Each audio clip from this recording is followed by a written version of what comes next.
Antes de orar, quisiera que pudiéramos considerar como crear la preparación para este tiempo.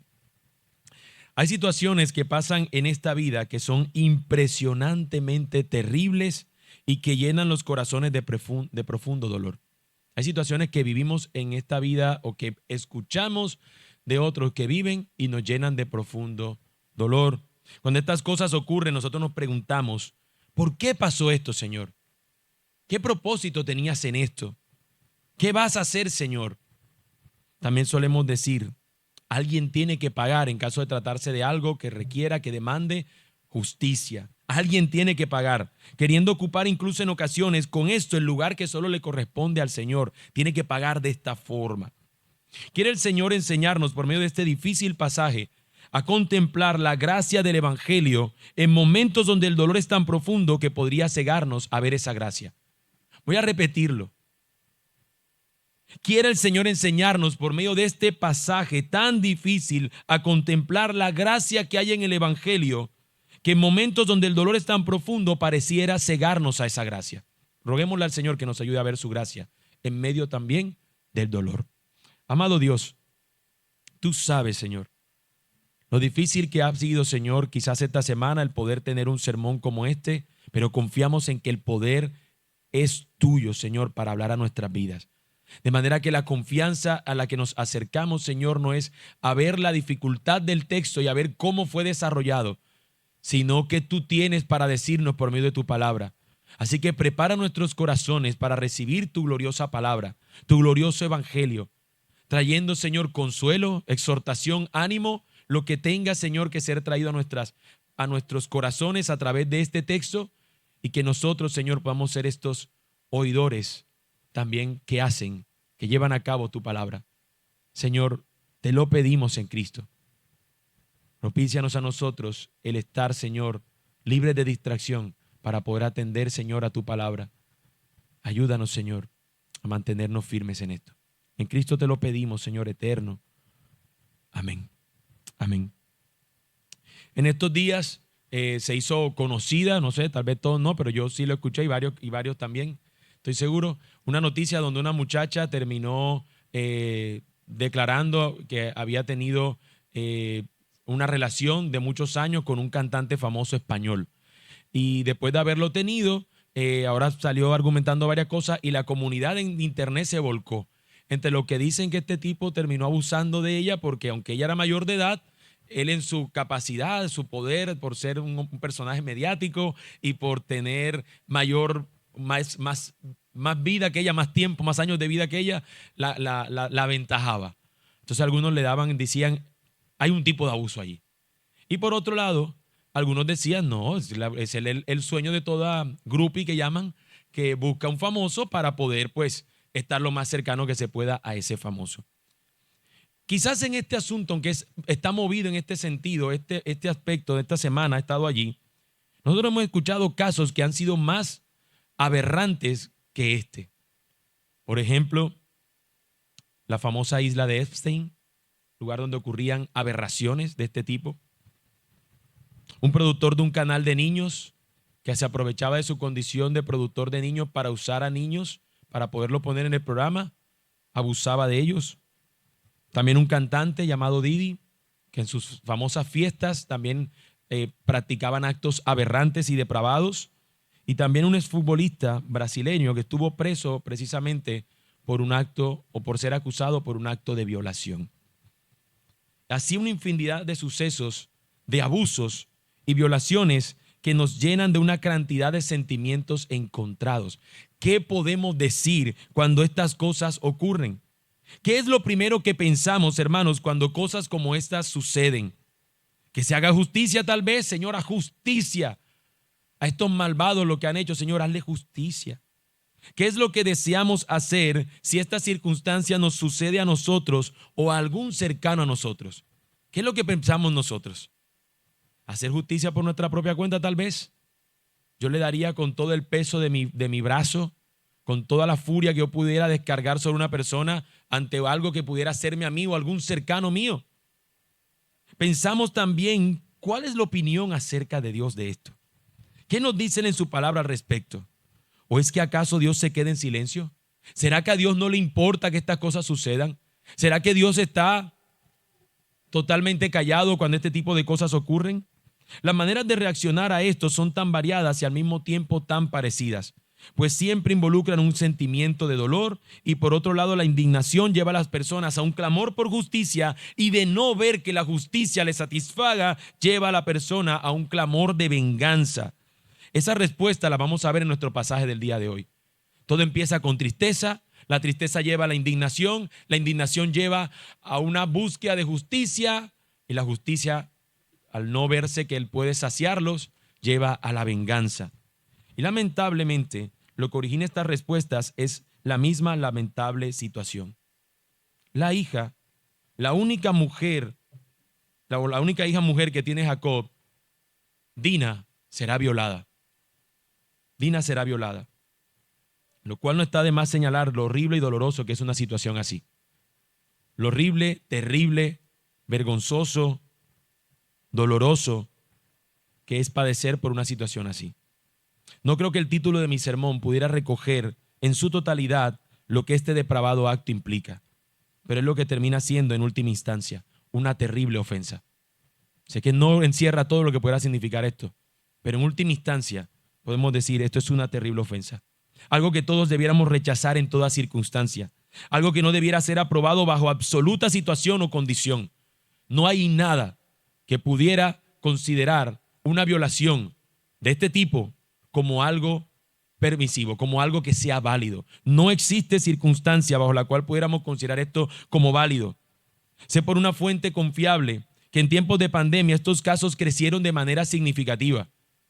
En tiempos donde se supone que esto debiera bajar porque la gente no salía o poco salía, los casos de violación aumentaron, los abusos sexuales aumentaron. Resulta que en casa estaban los depredadores que se entregaron a esta depravación con sus seres más cercanos, atacándolos, atentándolos contra ellos. Muchos menores fueron abusados por personas de su mismo hogar, familiares, amigos, vecinos. No importó el sexo. Si era un niño o era una niña, no importaba tampoco el sexo, si era un hombre o una mujer. De maneras indistintas, la víctima y el victimario, no importando el sexo ni su condición, terminó sucediendo eso. En tiempos de pandemia se dispararon los casos. ¿Qué diremos a eso? Lo veremos como un simple pobrecito. Él no se pudo contener. ¿Cómo hacemos si esa es su condición y él no se la aguanta? El mundo, mis hermanos, dice eso así. ¿Qué podemos decir a aquellos que tienen un gusto particular por los niños y que no se pueden aguantar su deseo? No lo reprimamos, considerémoslo. De ninguna manera. Tampoco lo mismo aquellos que no pueden controlar un impulso sexual desmedido y que no pueden ver a una persona en una condición de vulnerabilidad para aprovecharse de ella. ¿Qué diremos ante eso? Tenemos que condenar eso, como la Escritura lo va a decir. Esto es algo que no debe hacerse. Esto es algo horrible. Esto es una gran ofensa, una terrible ofensa. El pecado hace culpable al que lo comete y debe ser esa persona, de ser necesario, dependiendo del pecado, ser castigado por ello. Lo mismo esta persona. Pero la pregunta sería, ¿quiénes deben castigar tal acción? ¿Cuál es la medida justa para una persona que viola a otra? ¿Qué tendría esa persona que pagar para que lo consideremos como suficiente? Yo he escuchado respuestas a esas preguntas, hermanos, y yo le digo que son cosas que yo no puedo repetir en un sermón. Las cosas que yo he escuchado que personas dicen que se le debiera hacer a personas que violan a otras. Pero que igual que ustedes y que ellos he llegado a pensar.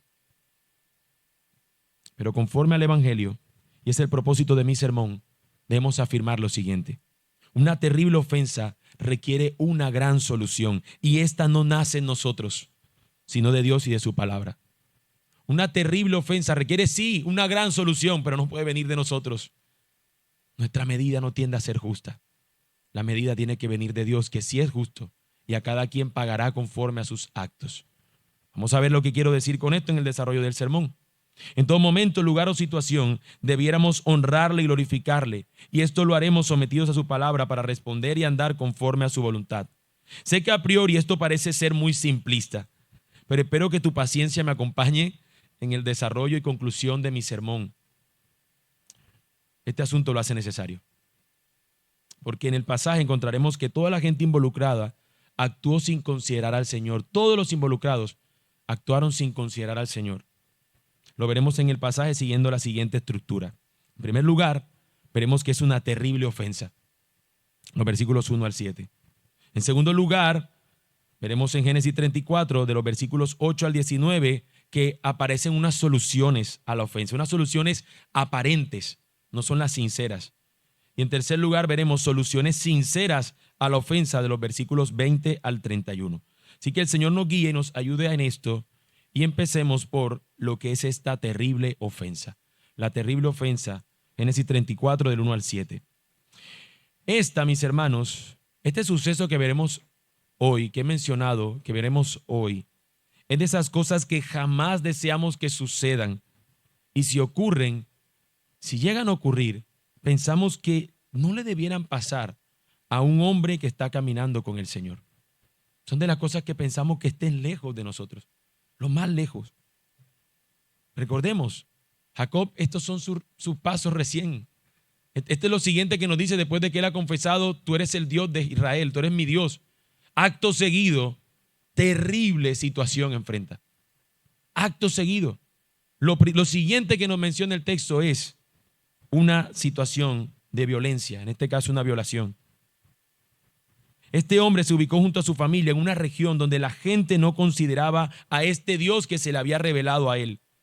Y esto es significativo para el desarrollo de nuestra historia.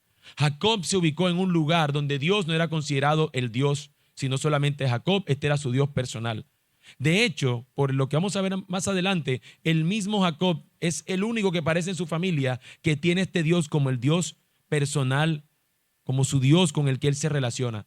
Los demás han quizás escuchado de él, pero no son su Dios. Vayamos a nuestro pasaje, hermanos. Abramos nuestras Biblias. Génesis 34. Y leamos para comenzar los versículos 1 y 2. Génesis 34, versículos 1 y 2. Y Dina, la hija de Lea, a quien ésta había dado a luz a Jacob, salió a visitar a las hijas de la tierra. Cuando la vio Siquén, hijo de Amor, Hebeo, príncipe de la tierra, se la llevó y se acostó con ella y la violó. Lo primero que nos presenta el texto es que en la cercanía que estaban, esta muchacha termina yendo sola y termina acercándose a esta ciudad para visitar a las muchachas de allá, conocer a otras. Nos da tal vez la impresión de que ella pues es la única hermana, la única hija, mujer, pues se encuentra sola. Bueno, voy a conocer quizás a otras muchachas. Y no entraremos ahora en el detalle de lo que eso implica. Lo que es increíblemente y lo que trae la consecuencia que vamos a ver en el desarrollo del texto es que ese hombre no se pudo contener. Este hombre que es un príncipe de este lugar, Siquem, cuando ve a esta mujer, no puede contenerse y termina cometiendo este terrible acto. Algunos dirían, es que ella no debió ir ahí, porque ella era de acá. ¿Qué hacía en ese lugar? Y sola, peor. Dejemos por un momento ese pensamiento, porque yo sé que a veces pensamos así inmediatamente. Y en algunos contextos es razonable. En algunos contextos va a tener sentido. Sin embargo, tenemos que señalar que el pecador y el que cometió el crimen, la violencia, es este individuo. Es este individuo. El texto nos sigue diciendo entonces que después de haber hecho esto, la termina amando. Pero él se enamoró de Dina, hija de Jacob, y amó a la joven y le habló tiernamente. Entonces Siquén habló a su padre Amor diciendo, consígueme esta muchacha por mujer. Y Jacob oyó que Siquén había deshonrado a su hija Dina, pero como sus hijos estaban con el ganado en el campo, Jacob guardó silencio hasta que ellos llegaran. Siquén nos dice que la amó posteriormente y la trató con dulzura.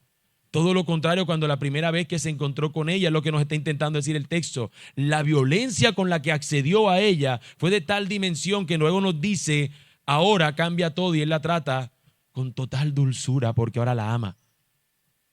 Pero el acto está hecho. El daño ya está hecho. La violación ya fue realizada. Y ahora simplemente dice, mira, papá, quiero a esa mujer para mí. Acompaña mi negocio. Y cuando se entera Jacob, ¿qué hace? Se queda en silencio. De hecho, Jacob se va a quedar en silencio en todo el resto de la historia hasta que el final va a hablar y va a decir algo. Y vamos a destacar también eso. Ahora, cuando Amor sale a entregar, a hacer esta negociación, nos dice los versículos 6 al 7, Hamor, padre de Siquén, salió a donde Jacob para hablar con él, y los hijos de Jacob regresaron del campo al oírlo. Salieron del campo al oírlo, y aquellos hombres estaban muy tristes e irritados en gran manera, porque Siquén había cometido una terrible ofensa en Israel, acostándose con la hija de Jacob, pues tal cosa no debe hacerse. La nota que nos deja el narrador, el autor sagrado de la historia, contándonos a la audiencia. Recuerden, la audiencia inicial de este texto es el pueblo de Israel en el desierto. Están escuchando esta historia y él les dice, tal cosa no debe hacerse. Lo que hizo Siquén, esto no debemos hacerlo. Esto es una prohibición para nosotros. Así que nosotros tenemos que señalarlo con la misma intensidad. Esto es un acto depravado, un acto que no debería ser considerado. Pero nos muestra que Hamor sale a pedirle la mano. Sale a pedir a esta muchacha. Parece que la dejaron acá. Ya, mira, ya yo hice lo que hice, déjala aquí. Vamos a negociar por ella. Y lo digo porque después va a decir que esa mujer va a ser rescatada. Ahora, los hermanos nos dicen con claridad lo que sienten en su corazón por esto. Están tristes y están ellos irritados. Esta porción, mis hermanos, resalta el terrible acto que ha ocurrido y que ha resultado en una terrible ofensa en Israel. La idea que está concibiendo el texto es que ya ahora no se llaman ellos o no se llama el Jacob, sino Israel, y los descendientes de él van a ser considerados como Israel, el pueblo. De manera que él está diciendo, esto tenemos que verlo como una terrible ofensa a nosotros como pueblo. Esto es lo que nos han hecho. Lo han hecho con el pueblo del Señor. Es un acto violento, terrible, doloroso, y que los sentimientos de los hijos de Jacob lo expresan. Ellos tienen tristeza e irritación por lo que le han hecho a su hermana. En otra versión dice que quedaron horrorizados y llenos de furia, y así deberíamos sentirnos ante esto. Esto es algo horroroso. Por más de que ocurra y que ocurra y que ocurra, no podemos parar de decirlo. Esto es algo horroroso. Y ante ese asunto, mis hermanos, deberíamos nosotros señalar que es algo horroroso. El problema es que al llenarnos de furia, de indignación, si eso no va a Cristo, va a terminar pasando lo que aquí sucede. Pero ellos se sienten horrorizados y llenos de furia. Pero el narrador, una vez más lo reitero, hace esa nota respectiva allí. Tal cosa no debe hacerse. Tal violación no debería estar entre el pueblo del Señor. Ellos no debieron haber hecho eso. Hace un tiempo atrás se hizo viral una canción que decía que la culpa no era mía, ni dónde estaba, ni lo que hacía, y señala entonces que la responsabilidad es del violador, y en eso podríamos estar de acuerdo. El violador es el que viola, y ese es el culpable. No tiene nada que ver con que vestía y qué hacía. Ahora, también sabemos que usted muy probablemente, si usted le dicen que en ese lugar, si usted lo ven con un celular, probablemente lo roben, usted dice, yo creo que para allá es mejor ir en bajo perfil. ¿Qué hace una muchacha vestida de manera apropiada en un lugar donde ella sabe que va a perder el control de su vida? Yo no estoy diciendo que eso valide el acto de un violador, pero evidentemente se expone y se pone como una opción muy fácil para tipos malos y perversos como eso. Hay personas que se embriagan hasta perder el control, y mujeres se han visto que gran parte de las violaciones que ocurren es producto de no estar ellas en sus 5 sentidos. Así que existen ciertos escenarios, pero vuelvo y digo, esto no justifica al que hace lo que hace. Pero evidentemente nos pone a nosotros alerta. ¿Qué quiero decir con esto, hermano? No estoy diciendo que entonces la culpa es de ella por lo que vestí donde estaba. No estoy diciendo eso. Estoy diciendo simplemente que hay lugares donde nos exponemos a sufrir cierto tipo de violencia. Si usted ve que se están dando los hinchas de un equipo contra otro, usted va a pasar en el carro por la mitad para que le caiga 2 peñones a usted. ¿Cierto que no? Porque usted no se va a exponer a una violencia. Bueno, hay ocasiones donde podemos ser víctimas porque nos pusimos en carne de cañón para ello. ¿Cuál sería el destino que usted menos quiere visitar hoy? Israel, ¿no? Irán, ¿no? ¿Por qué? Ucrania. ¿Por qué están en guerra? Usted no se quiere ir ahorita para zonas de aquí en nuestro país donde están enfrentándose a la guerrilla. ¿Por qué? Porque hay violencia fuerte. Bueno, yo creo que hay escenarios donde nosotros podemos hacerlo, pero Dina, aunque hizo algo que digamos, no tuvo ciertas consideraciones, ella no es la responsable. Responsable sigue siendo Siquén, y lo mismo con estas personas. El problema Es que cuando solamente se acusa al que lo hace, lo que está ocurriendo hoy en día es que están acusando a todo hombre por el simplemente hecho de ser hombre. En muchos contextos el hombre se está acusando de tú eres un potencial violador. Y eso no es cierto. Porque quienes defienden a mujeres de violadores siguen siendo hombres. De manera que eso no es una verdad. ¿A qué tenemos que acusar? Al que cometió el acto. ¿Quién tiene que pagar por ello? El que cometió el acto. Por el simple hecho de ser un hombre no nos hace a nosotros que seamos también estos potenciales violadores. El control y el dominio propio en lo que sentimos debería evidenciarse en nuestras vidas. Estas personas o cualquier persona debería tener dominio propio. Como cuando usted dice, hasta aquí tengo que comer, ya no puedo comer más. O algo me hirió y usted dice, no, me dieron ganas de golpear, pero no lo voy a hacer. Bueno, es lo mismo en este sentido. Una persona pudo ver a alguien que tuvo algo que le atrajo, pero no debe sucumbir ante su deseo carnal y pecaminoso. Y de hacerlo, tenemos nosotros que señalar que Él es el culpable. Los movimientos sociales de nuestro tiempo no han sabido qué hacer ante esto. Las reparaciones a las víctimas nunca dejan a nadie contento. Lo que pudiéramos pensar es que eso no debe ocurrir y por eso se nos señala. Tal cosa no debe hacerse, pero el hecho es que esto ya ocurrió.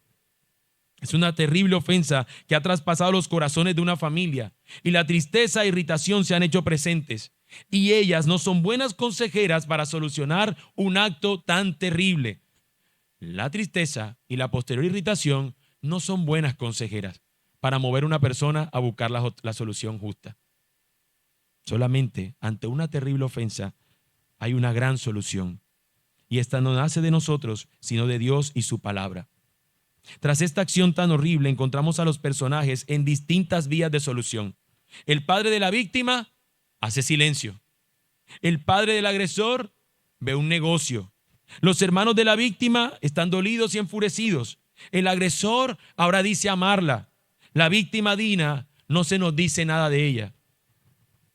Creo que las palabras no podrían transmitir lo que siente esa mujer. Pero todos alrededor han de buscar soluciones a esa ofensa. Las soluciones que se mostrarán para solucionar esta ofensa inicialmente son soluciones que no son sinceras. Son soluciones aparentes a la ofensa y lo vemos en los versículos 8 al 19. Las personas, mis hermanos, suelen esconder bajo capas de apariencia muchas cosas. Desde el maquillaje para ocultar imperfecciones. La ropa y las máscaras para ocultar ciertas otras imperfecciones. La camisa no, le hace salir un rollo por estos lados. Siempre las personas utilizan cosas para tapar y cubrir ciertas cosas que no quieren mostrar.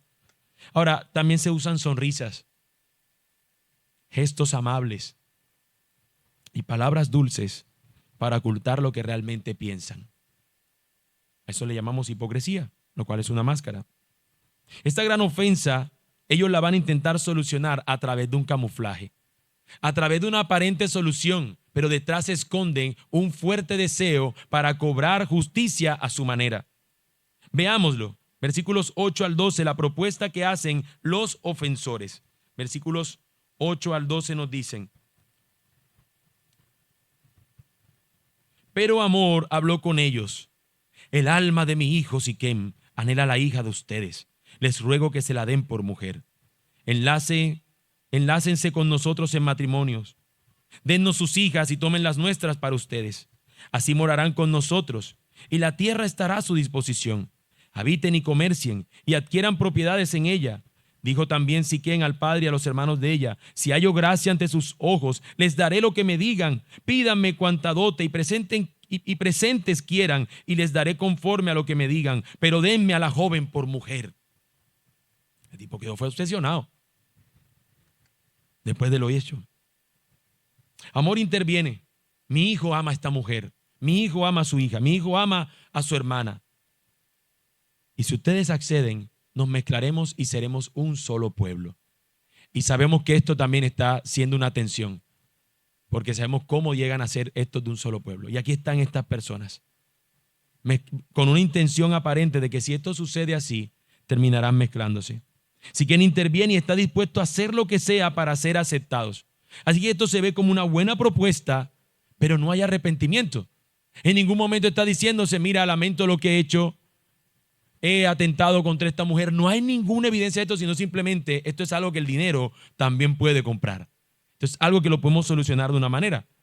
Y aquí aparece también la aparente, porque esto es una aparente propuesta de ellos, y acá va a aparecer otra aparente propuesta, en este caso no de los ofensores, sino de los ofendidos, versículo 13 al 17. Pero los hijos de Jacob respondieron a Siquem y a su padre Hamor, y les hablaron con engaño, porque Siquem había deshonrado a su hermana Dina.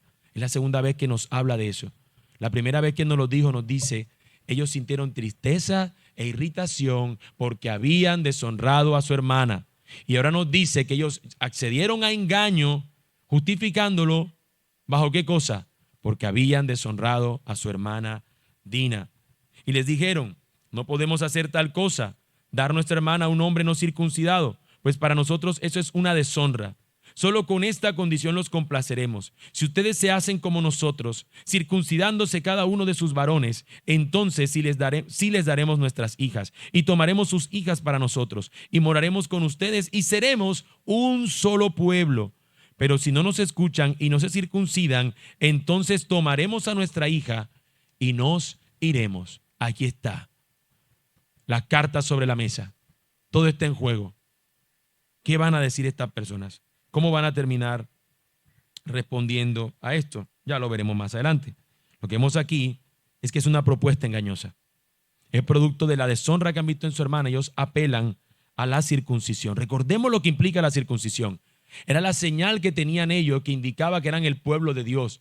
De manera que le están diciendo a esto, ustedes van a ser también el pueblo del Señor, el pueblo del pacto de Dios, no producto de lo que Él hizo, sino a través del producto de esta tremenda ofensa en Israel, de este tremendo acto que ocurrió, va a darle a ustedes la posibilidad de que sean el pueblo de Dios. Pero detrás de eso sabemos que había un engaño, lo que nos está diciendo el texto. Lo que está en juego ahora aquí no es solamente una ofensa, sino la posibilidad de que otros terminen siendo parte del pueblo de Dios, producto de un acto tan deplorable, producto de un acto tan malvado. Tomaron una señal sagrada para esconder su engaño. Algo parecido a Jacob, cuando dijo, tu Dios me dio, me bendijo la casa, me bendijo cuando fui a cazar y aquí traigo la presa. De manera similar, aquí están estos hijos. Mira, nuestro Dios nos ha llamado a esto. Para poder ser un solo pueblo necesitamos que ustedes se circunciden porque Dios nos dio esa señal. Y están llamando a esto para que sean parte del pueblo con esto, pero detrás de eso hay un gran engaño. Ahora, los ofensores cuando escuchan esto les parece razonable. Versículos 18 y 19. Sus palabras parecieron razonables a Hamor y a Siquem, hijo de Hamor. El joven, pues, no tardó en hacerlo porque estaba enamorado de la hija de Jacob y él era el más respetado de toda la casa de su padre. Era el más respetado. Y mire lo que hizo el más honorable. Y este más honorable y respetado, cuando le dijeron esto, no tardó, salió corriendo. Da la impresión hasta que parece como si él mismo con el cuchillo lo hubiese hecho él solo. O llamó a otro, pero lo hizo inmediatamente. Le dijeron, esto es lo que hay que hacer. Lo hago enseguida. Esta es mi disposición. Yo quiero casarme con ella, yo quiero que ella sea mi mujer. Ante un acto tan horrible como este, deberá haber una solución, la cual debiera ser justa, la cual debiera buscar la justicia. Y vemos por un lado a los ofensores ofrecer una solución y a los ofendidos ofrecer otra solución. Cada uno se vale de lo que posee para hacer una negociación, pero Jacob permanece en silencio. Son sus hijos los que están negociando. Dina también está en silencio. Ella aquí solamente es el objeto propuesto de la negociación. Esto sigue siendo una realidad en nuestros días. Vemos en algunas regiones vemos a indígenas entregar a sus jovencitas para que hombres con cierto poder adquisitivo puedan tomar parte de ellas, las puedan tomar y acceder a ellas. Vemos a madres dejar pasar de largo la ofensa, las violaciones que le hacen a sus hijos, los abusos que sufren sus hijas, con tal de que padrastros o incluso padres sigan siendo el sustento de esos hogares. Prefieren pasar por alto abusos con el fin de mantener lo poco que pudieran tener. Si este va preso, ¿quién nos sostiene? Todo esto es algo horrible y degradante y tenemos que seguir denunciando. Esto es algo que no se debe hacer. La pregunta para muchos sigue siendo la misma: ¿dónde está Dios en esto? Porque si hay alguien que está en silencio mayormente en el pasaje, es Dios, quien no habla, quien no interviene, quien no nos ha dicho nada, o quien no aparece ahí de manera evidente. En una lectura rápida no nos aparece el Señor allí. Pero más que preguntarnos dónde está Dios, debería ser esta pregunta, mis hermanos. Deberíamos cambiar la pregunta por esta: ¿qué opina Dios de esto? ¿Qué opina Dios de esto? ¿Qué dice Dios acerca de esto? Eso es lo que vemos que se está desarrollando en la historia. Hacia allá nos está apuntando. Y es lo que la tesis ha declarado. Una terrible ofensa requiere una gran solución. Y esta no nace de nuestra personalidad, de nuestro ser. No nace en nosotros, sino de Dios y de su palabra. Debería haber en algún momento de esta narrativa al menos una oración a Dios. Estos individuos deberían buscar por lo menos a Dios. Ya hemos visto cómo en el miedo, en el temor, Jacob salió al Señor en oración y le dijo: tengo miedo. Un asunto como esto debería ser también motivo para impulsar a este hombre a clamar ante el Señor. Pero no lo es. No sucedió así. Lo que vemos es a personas intentar solucionar la ofensa a su manera. Y la solución que aquí aparece como aparente, ahora vamos a ver como que detrás se esconde una verdadera intención. Y es lo que nos lleva a nuestro tercer y último encabezado o consideración: soluciones sinceras a la ofensa, versículos 20 al 31. La gran cantidad de películas que existen de venganza son enormes, de todo tipo. Hasta hay una película que es exitosa, que consiste en la venganza de un tipo porque le mataron al perro. Hasta le mataron al perro y se venga. Ahora, la razón por la que estas películas triunfan es porque responden a un deseo natural en los hombres. Una búsqueda de justicia, pero que producto del pecado termina siendo desmedida. Una narrativa que les he contado varias veces: el Conde de Montecristo esconde una historia de venganza detrás. Y hay un momento donde él se dio cuenta que su intento de venganza, acusando o señalando a la providencia divina que le ayudó en eso, hay un momento donde él se da cuenta que fue desmedida su venganza. Y dice: me pasé. Y aterrado, asustado, se dio cuenta que se propasó en su venganza. Porque lo que esperaba que iba a suceder se elevó el asunto. Eso sucede normalmente en las venganzas. Nunca tienen medida justa. Nunca nuestro propio deseo, hermanos, de cobrar justicia, nunca satisface, porque incluso personas que se han vengado terminan dándose cuenta que eso no satisface del todo lo que sentían en su corazón. Génesis 34 del 20 al 24 nos muestra la verdadera intención que detrás de esto escondían los ofensores.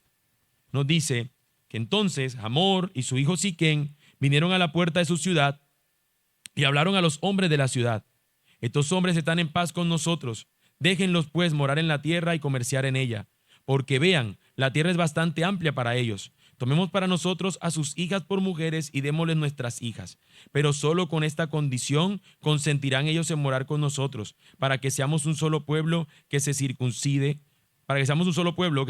todo varón entre nosotros, como ellos están circuncidados. ¿No serán nuestros su ganado y sus propiedades y todos sus animales? Consintamos solo en esto y morarán con nosotros. Y escucharon a Hamor y a su hijo Siquén, todos los que salían por la puerta de la ciudad, y fue circuncidado todo varón, todos los que salían por la puerta de la ciudad. Así que detrás de este asunto de solamente pensar en su hijo, lo que estaba detrás era poder también tener lo mucho que ellos tenían. Cuando hagamos este asunto, miren, tal vez nos va a dar dolor un tiempo, pero después vamos a también tener sus ganados. Ellos van a estar entre nosotros, sus hijas nuestras, sus ganados también para nosotros. Vamos a ser un solo pueblo aquí. Y esto luce tentador ante ellos. Así que detrás de esta aparente solución hay una intención verdadera: poder también obtener de la bendición que los demás tenían. Les comunica la propuesta, dicen que están en paz.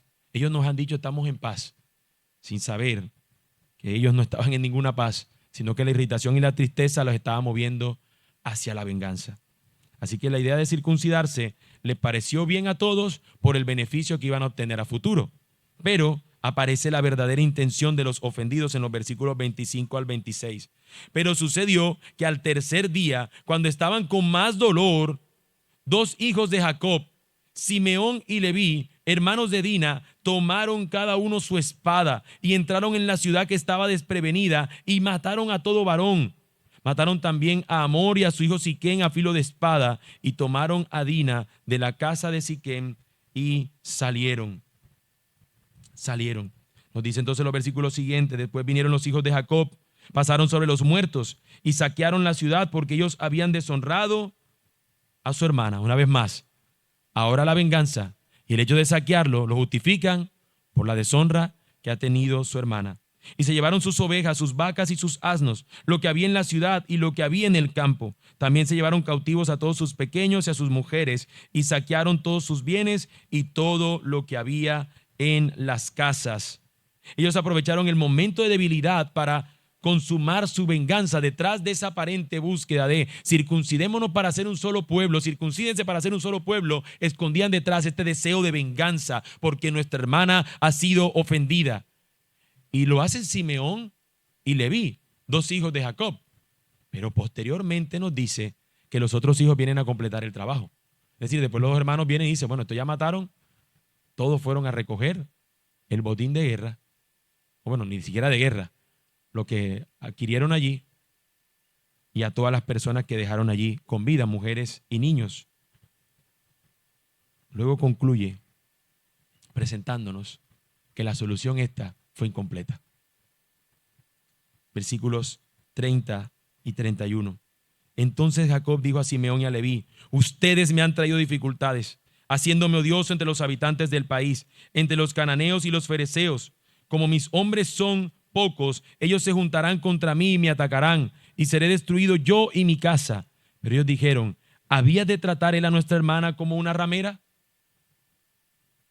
Dense cuenta que todo lo que mueve a estos muchachos es la deshonra, o estos hombres, la deshonra de su hermana. Y todos diríamos quizás.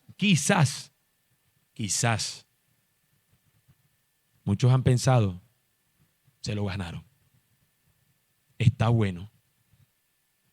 Porque yo sé que cuando usted ha visto que han tomado a un ladrón y lo han atrapado, usted no dice que devuelva lo que se robó y ya, sino que dice, denle. No lo dice audiblemente, pero quizás por dentro usted está diciendo, le dieron uno menos. Eso no soluciona el problema. El Señor nos invita a que la justicia debe ser justa. Valga la redundancia de la palabra. La justicia debería ser justa. Y en nuestro corazón no mora esa justicia. Solamente Siquem y Amor pudieran considerarse incluso hasta culpables ambos, cuando solamente fue Siquem. Pero estos fueron desmedidos en su búsqueda de venganza. Todo ese pueblo tiene que morir. Y lo que parecía que era el beneficio que los otros querían de ellos, terminaron siendo también lo que ellos querían. Se aprovecharon de todas las cosas que estos tenían. De la ofensa de su hermana, terminaron aprovechándose para un beneficio personal. De manera que la solución esta queda incompleta. Y Jacob, todo lo que dice es un reclamo a sus hijos. Y todo lo que teme es una represalia. Nunca se pronunció ante lo que le hicieron a su hija. Nunca se pronunció en cuanto a lo que recibió, pero sí cuando estaba temiendo él por su vida, cuando veía una represalia que pudiera venir en su contra, fue en el momento que interviene. La respuesta de los hijos manifiesta el dolor y la deshonra que sentían por lo que le hicieron a su hermana. Y esto termina siendo solamente una justificación. Se encarga el texto de presentarnos que ese engaño escondía el verdadero fin de estos hermanos, matar al que les trajo tal ofensa, pero tal venganza fue desmedida, pues terminó acabando con toda una población. Alguno pensará, es mejor ir de frente y decirle a esa persona, mire, yo estoy dolido contigo y esto no se va a quedar así. Esto me las pagas porque me las pagas. Lo que me has hecho me ha dolido, me ha herido en mi corazón, en lo profundo de mi ser, y tenlo por seguro que te ha ganado un enemigo. Alguno dirá, eso es lo que tenían que haber hecho ellos. Vénguese, pero dígalo de frente. Y tenemos que seguir pensando, ¿qué opina Dios de esto? ¿Quién es el rey en esto? Ese es el mismo deseo de venganza, solamente que de frente. Decir a una persona lo que opina es el mismo deseo de venganza, solo que de frente. Y en una venganza la persona nunca sabe cuándo parar. No sé si aquí hay cita un caso como este, pero recuerdo que en un tiempo y todavía en mi adolescencia y en el crecimiento veía todavía rezagos de esa guerra de familia que habían entre dos familias que se ejercían cierto poder y dominio en una zona en Barranquilla del cartel, por llamarlo así, de la marihuana y cosas así, donde una familia se la juró a otra. Entonces le mataban al hijo y no quedó contento. No, mi hijo no, mataste a este hijo, no, ahora yo te mato dos. Y ahora este tres. Y un primo por allá lejano que un día se pareció por ahí, también le daban. Y nunca acababan. Y familias terminaron siendo extintas productos de la venganza. Tal vez aquí también haya pasado sucesos como ese. Pero la venganza nunca se detiene, nunca se sacia. Es como un bolsillo roto. Por más que le echas, nunca se llena. Y eso es lo que a esta persona le sucedió. Hicieron todo eso, pero no solucionó el problema. No llevó a esta mujer a que su dolor recibiera consuelo. No lo llevó a ello. Una venganza nunca sacia el dolor ni cura la herida que fue hecha en un principio. Y entonces, ¿qué es lo que debemos hacer? Pues parece que la manera como actuaron aquí no cambió ni la ofensa y parece traer mayor problema, porque ahora puede traer una represalia para con estas personas. Bueno, la respuesta es insistir en lo que he mencionado. Una terrible ofensa requiere una gran solución y esta no nace en nosotros, sino de Dios y su palabra. Y allí es donde debemos poner nuestra mirada en un asunto tan terrible, hiriente e irritante como este, en la opinión de Dios acerca de este asunto. ¿Qué opina Dios acerca de esto? ¿Qué opina Dios de esto? Mele está concentrado, hermano, también estén así concentrados. Es algo que al igual que nosotros debió preguntarse Israel en el desierto. Piénsenlo por un momento, una vez más. ¿Cuál es esa primera audiencia de esta historia aquí? ¿Cuál es la primera audiencia? Israel andando en el desierto. Israel tiene a Moisés, que es aquel que le está dando la ley del Señor. Israel es el que está en el desierto y esta historia la saben, las han contado los hijos de sus hijos, se la han contado. Y ahora está aquí presente ante ellos. Y en esta historia se les está describiendo a ellos. Señores, esto sucedió un día. Esto sucedió un día. Pero recordemos que ellos tienen más el consejo del Señor. Ellos están viendo aquí algo que ha dicho el autor. Moisés ha dicho, esto no debe hacerse. Esta historia está siendo contada a gente que tiene la ley de Dios dada por Moisés. Así que vayamos entonces, ¿a qué nos dice Deuteronomio capítulo 22? Deuteronomio 22, recordemos. La gente que tiene esta historia como, que es la audiencia de esta historia, que está escuchando por primera vez esta historia, esa gente tiene la ley del Señor. Así que Dios sí ha hablado. Dios tiene una opinión al respecto de esto. Y es lo que vamos a ver en los versículos 13 al 30 de Deuteronomio 22. Deuteronomio 22, 13 al 30 nos dice. Yo no voy a detenerme mucho, usted va a seguir lo que yo voy diciendo y usted mismo se va a dar cuenta de las cosas, ¿vale? Dice, si un hombre toma a una mujer y se llega a ella y después la aborrece y la acusa de actos vergonzosos y la denuncia públicamente y dice, tomé a esta mujer, pero al llegarme a ella no la encontré virgen, entonces el padre y la madre de la joven tomarán las pruebas de la virginidad de la joven y la llevarán a los ancianos de la ciudad a la puerta. Y el padre de la joven dirá a los ancianos, yo di mi hija por mujer a este hombre, pero él la aborreció. Ahora él le atribuye actos vergonzosos, diciendo, no encontré virgen a tu hija, pero esta es la prueba de la virginidad de mi hija. Y extenderán la ropa delante de los ancianos de la ciudad. Entonces los ancianos de la ciudad tomarán al hombre y lo castigarán. Le pondrán una multa de 100 siclos. 1.14 kilos de plata, que darán al padre de la joven porque denunció públicamente a una virgen de Israel. Y ella seguirá siendo su mujer y no podrá despedirla en todos sus días. Fíjense que lo que está buscando la ley es darle valor a la mujer. No es todo lo contrario como a veces nos dicen. Una mujer que un hombre la tomaba como mujer y decía, ya no la quiero, ella no es virgen. No, había una manera donde probaban que esta mujer sí era virgen y luego la presentaba el papá y decía, mira, la está acusando de una manera indigna. Entonces, este hombre tenía que pagar, una vez más como otra dote, y la mujer seguía siendo su mujer.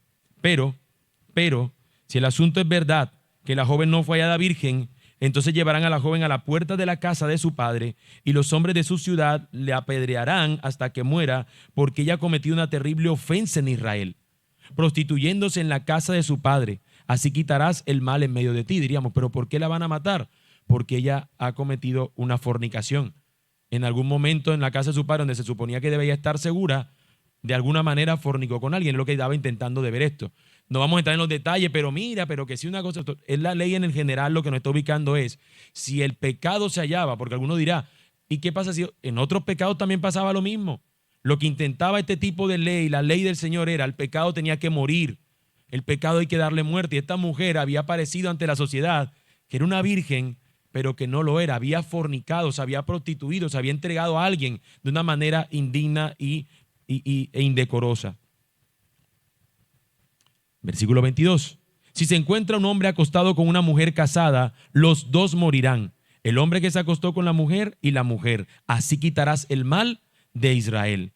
Si hay una joven virgen que está comprometida a un hombre y otro hombre la encuentra en la ciudad y se acuesta con ella, entonces ustedes llevarán a los dos a la puerta de esa ciudad y los apedrearán hasta que mueran. La joven porque no dio voces en la ciudad y el hombre porque ha violado a la mujer de su prójimo. Así quitarás el mal de en medio de ti. Pero si el hombre encuentra en el campo a la joven que está comprometida y el hombre la fuerza y se acuesta con ella, entonces morirá solo el que se acuesta con ella. No harás nada a la joven, no hay en la joven pecado digno de muerte, porque como cuando un hombre se levanta contra su vecino y lo mata, así es en este caso.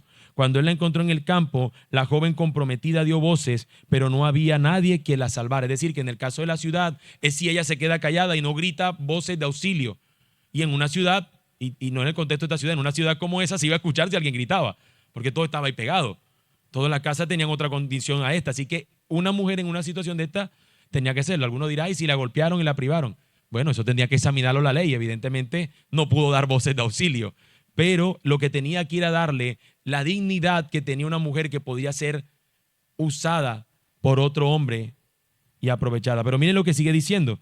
Cuando él la encontró en el campo, la joven comprometida dio voces, pero no había nadie que la salvara. Si un hombre encuentra a una joven virgen que no está comprometida y se apodera de ella y se acuesta con ella y son descubiertos, entonces el hombre que se acostó con ella dará 50 siclos de plata al padre de la joven y ella será su mujer porque la ha violado. No podrá despedirla en todos sus días.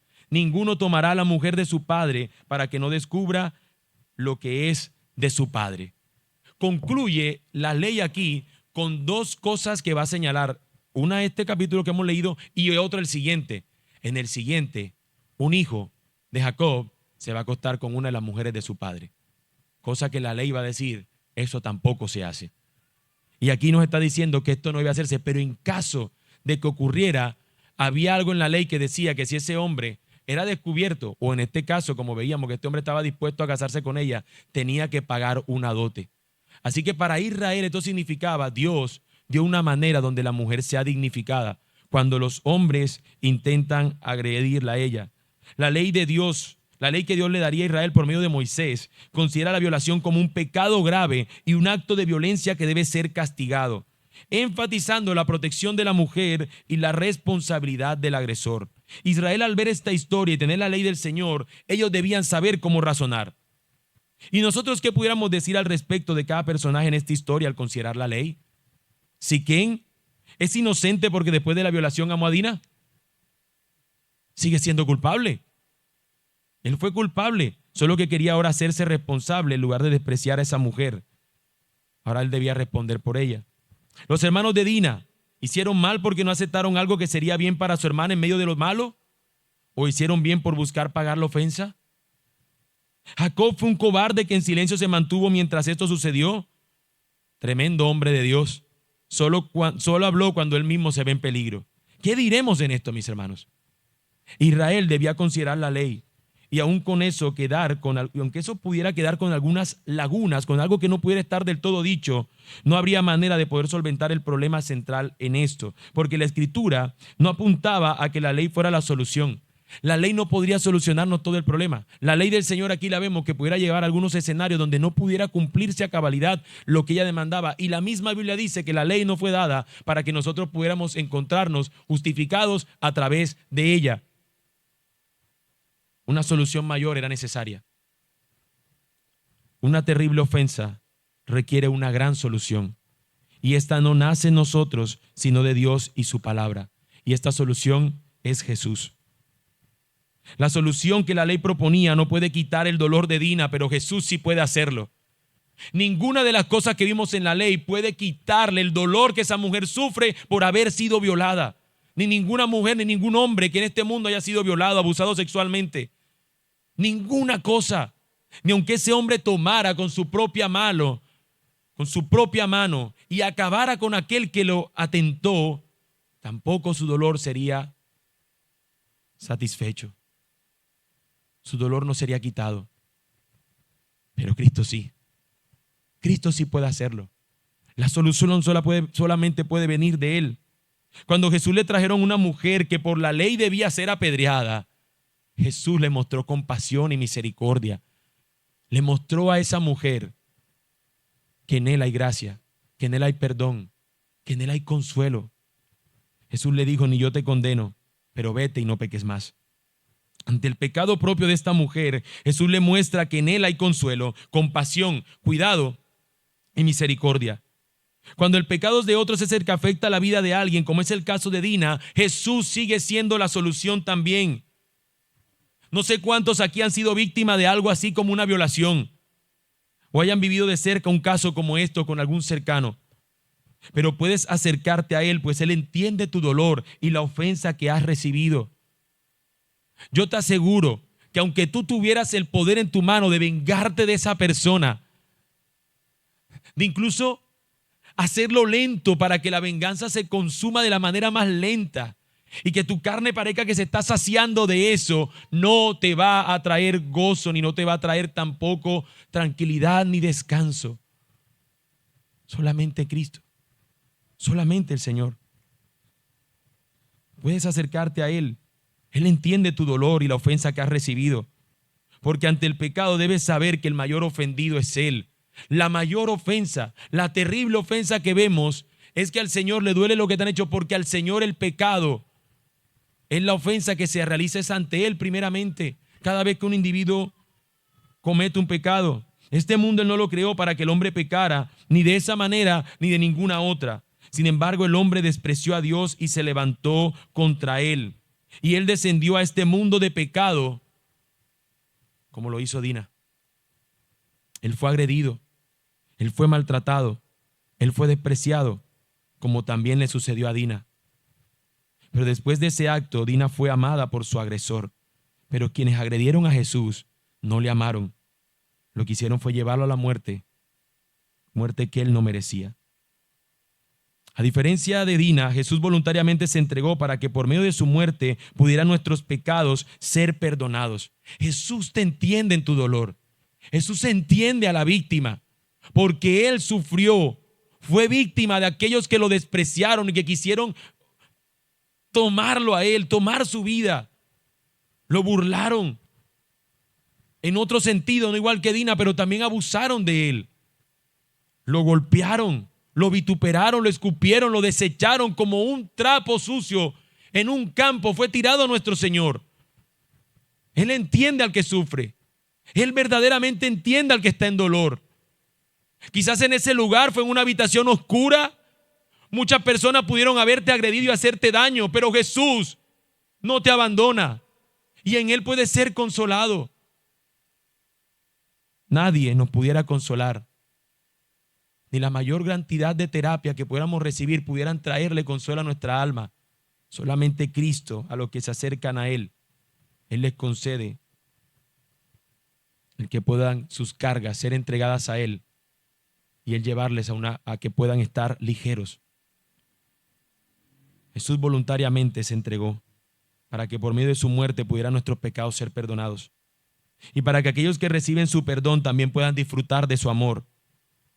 Mi amigo, mi amiga, mi hermano, mi hermana, el amor de Jesús por ti no es producto de que Él te ofendió y luego ahora se sienta mal y viene a amarte.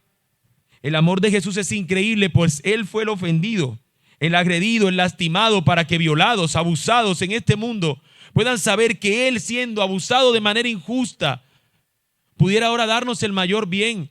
Después de la violación, es que Dina la muestran que la aman. Él no te abusó a ti para luego amarte. Él recibió el abuso que tú tenías, o Él recibió el castigo que tú tenías que recibir para ahora Él darte su amor. Él te entiende en tu dolor. Él te entiende en tu aflicción. Su amor, nos dice la Escritura que es un amor tan grande que de tal manera Él amó al mundo que entregó a su Hijo unigénito para que todo aquel que crea en Él no se pierda, mas tenga vida eterna. A través del sacrificio, o más bien a través del acto violento contra Dina, quisieron estas personas pertenecer al pueblo de Dios, pero solamente fue a través del acto violento contra nuestro inocente Salvador que nosotros podemos ser parte del pueblo santo de Dios. Y Él lo hizo voluntariamente. Una terrible ofensa hicieron contra Él para darnos el mayor bien. Por eso Él entiende a todos los afligidos, y a Él se pueden acercar todos los abusados, violados, vituperados, porque Él fue uno que sufriéndolo venció y les da consuelo a todos aquellos que están heridos. Aun si la ofensa que hayas recibido no es de este tipo, mi amigo, mi hermano, en Él puedes hallar su gran amor hacia ti. Porque sabes, mi amigo, mi amiga que estás aquí, tal vez tú no te veas como un terrible pecador, ya que tú no has sido un violador como Siquén, ya que tú no eres asesino como Simeón o Leví. Pero las Escrituras enseñan que toda persona ha pecado contra Él y eso lo convierte en un enemigo de Dios. Pero que si esa persona viene a Él buscando su perdón y también su amor, no encontrarán de Dios una venganza, encontrarán de Dios consuelo, paz y perdón. Encontrarán del Señor amor y redención. Él los recibirá y los llenará de su amor. No mires a aquellos que hacen el mal de maneras tan horribles como esas, porque sabemos que son culpables y que de no recibir el castigo aquí, de no arrepentirse, serán culpables ante el Señor, porque Él no da por inocente al culpable. El Señor nos invita a que toda venganza sea puesta en Él, porque suya es la venganza y Él pagará, y Él es verdaderamente justo. Confiemos en Él. Pero tú puedes hoy mirar a aquel que ha hecho el mayor bien a pesar de haber recibido la mayor ofensa. Mira a aquel que es la mayor solución a tu mayor problema, tu pecado. Ven a Cristo, aquel que recibe a todo aquel cansado y cargado y lo hace descansar. A todo aquel que ha sido herido y vituperado, Él lo recibe. Ven a Cristo, ven a Cristo. Queridos hermanos, hemos estado ante un pasaje que ha tenido terrible carga emocional, pero considera un par de cosas. En primer lugar, no te avergüences del Evangelio. No te avergüences del Evangelio. El Evangelio es esencial para todo momento de la vida, aun si estás ante la más terrible ofensa que pudieras enfrentar. A veces pensamos que ante soluciones como esta lo que vamos a requerir es cualquier otro antídoto, pero solamente Jesús, solo Jesús es el que necesita toda persona en este mundo con heridas profundas o con heridas superficiales, con dolor en su alma que lo hace sentirse despreciado o con simplemente algún otro problema menor. Cualquiera sea la circunstancia, Jesús sigue siendo la solución. Así que pregúntate, ¿qué verdad del Evangelio necesitas hoy recordar con mayor urgencia? Tal vez sea la justicia de Dios, que te ha hecho justo. Tal vez su soberanía que sostiene toda esta creación. Tal vez la esperanza de una nueva creación donde allá no habrá llanto ni dolor y estas cosas tan terribles no sucederán jamás. ¿Qué esperanza, qué verdad del Evangelio necesitas hoy recordar con mayor urgencia? Aférrate a esa verdad. Deja que el Evangelio y no el dolor tenga la última palabra en tu corazón. Pero en segundo lugar, deleítate también en su cuidado y en su amor, mi hermano.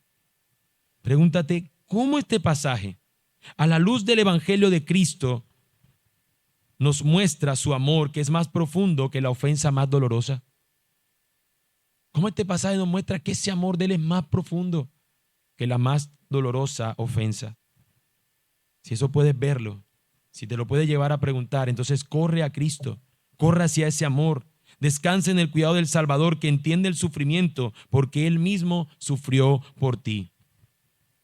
En este mundo siempre encontraremos que producto del pecado cosas terribles y dolorosas puedan llegar a ocurrir, pero Jesús es nuestro Señor, es nuestra única esperanza en medio de tal oscuridad, porque Él es el gran pastor que sostiene a sus ovejas. Oremos, mis hermanos. Bendito Dios. Señor, solo tú sabes quienes han padecido, Señor, de alguna circunstancia aquí que están aquí presentes. Quizás el recordar